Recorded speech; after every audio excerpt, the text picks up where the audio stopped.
Join us.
Hey, what's up? I'm Risky. I made a really sick build in Scourge that I want to share with everyone. Before I really get into it, just look at my Flame Wall's DPS, that bottom number, 82,000. We're gonna ramp that up like just a little bit, okay? We're not gonna be able to see the top number because it's gonna disappear because it's too big, but we'll see the bottom one. 24 million, that's pretty good. So the secondary debuff does roughly 3 times as much as that, so yeah, that's like a 100 million DPS flame wall right there. That's reasonably good. Another way to visualize our scaling here is if you want to look at our level 1 Fireball Ignite DPS, we're chilling at, like 45 to start, and we're gonna make it more than 45. And this can get up to like 16,000, which is around like a 400 times damage multiplier. So yeah, what we're doing here is we're using Stormfire. We're using 2 of them actually. So each time we shock a non-shocked enemy, we gain 14% increased burning damage. So how are we shocking enemies? We're using Corpse Pact. every time we spawn a corpse, it's going to shock everything nearby that corpse. So our main spell is Unearth, and Unearth just shoots a projectile out and makes a corpse with it. But we have it socketed with a whole lot of projectiles. So that means every time we cast it, we're getting 10 corpses, which is our corpse limit. So what this does is when this 10 corpses land, they land at the same time and they clear out all of the other spawned corpses that we have. And this unshocks all of the nearby enemies and then shocks them again, getting around the downside of Stormfire. So every cast of Unearth is giving us 14% increased burning damage per enemy nearby. So of course, to get as many enemies nearby as we can, we have 5 Writhing Jars. And we're not using them ourselves, our minions are. Well, our Spectre is, because we have a Mother's Embrace belt. And every time we summon the Spectre, it will use our jars. And we summon the Spectre by using a Catava's Thirst Helm. Our Unearth costs 100 mana, so there's a 50% chance every time we cast it to summon a Race Spectre and a Bone Offering. So the Race Spectre will use our jars, and then Bone Offering will consume the corpses that Unearth makes that we get from enemies, and then also that Writhing Jars leave behind, which gives us a ridiculous amount of cast speed because of Corpse Pact. The first line, 2% increased cast speed for each corpse consumed recently. So if we check out our Unearth, which happens to have a 0.3 base cast time, you know, pretty great. We start at 8 casts a second, and very, very quickly, we ramp to double that. We can get to like 20 if we get some lucky procs, but yeah, that scales our damage tremendously. But since we're casting so much, the build is very mana hungry. So you're going to want Nexus Gloves, which refund mana when you cast a skill. And then you're going to want a Watcher's Eye with double Clarity mod to restore mana on cast. And then this Mana Mastery, like minimum. As well as taking this Necro Ascend that gives you a lot of flat mana regen because you're going to be using all of it.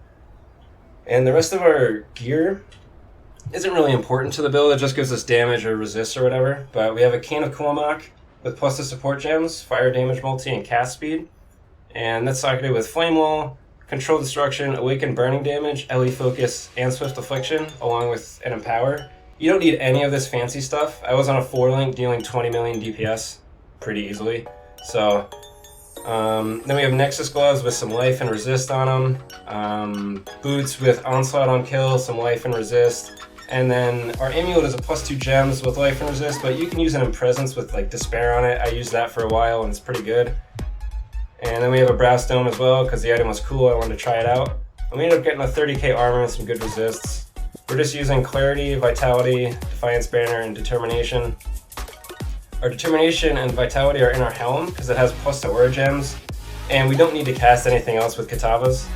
As far as our passive tree goes, it's a pretty generic Necro tree aside from a few specific things. You really want to spec for some % life on kill wherever you can get it. I used a bunch of points to get this because it gives you just so much value by killing all the jars. And then I also have Disciple of Catava because it's always active and gives us a lot of regen. I was running RF, so I wanted the regen. And then very importantly, you want survival secrets here. You're going to want to anoint replenishing remedies. And then you're also going to want this Pantheon for 3 charges every 3 seconds if you haven't used the flask recently and you never use them, your minions do. So those along with some flash charges gained here means that when I use all my charges, they come back in around like 4 or 5 seconds. You get a lot of charges. And then my weapon swap here just has Spectral Spirits on it. It's an essence mod, so that when you swap to it, it just uses all your jars. And other than that, you can build this however you want. Just find any burning damage skill, equip Stormfire, and be a Necromancer. I have, for other skills, just like Molten Shell, Flammability, right here for bosses, and yeah. It took me over a month to find this character in Scourge League, between fleshing out the mechanics of it and 10 plus other character rerolls, but it was very satisfying. This is the first league I've ever beaten Uber Aziri, Shaper, Awakener, Maven, Simultaneous Feared, Cortex. Never done any of that content, so it was very worth the wait. And I'm going to leave you here with the Maven Fight, and I will see you next league.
Congrats.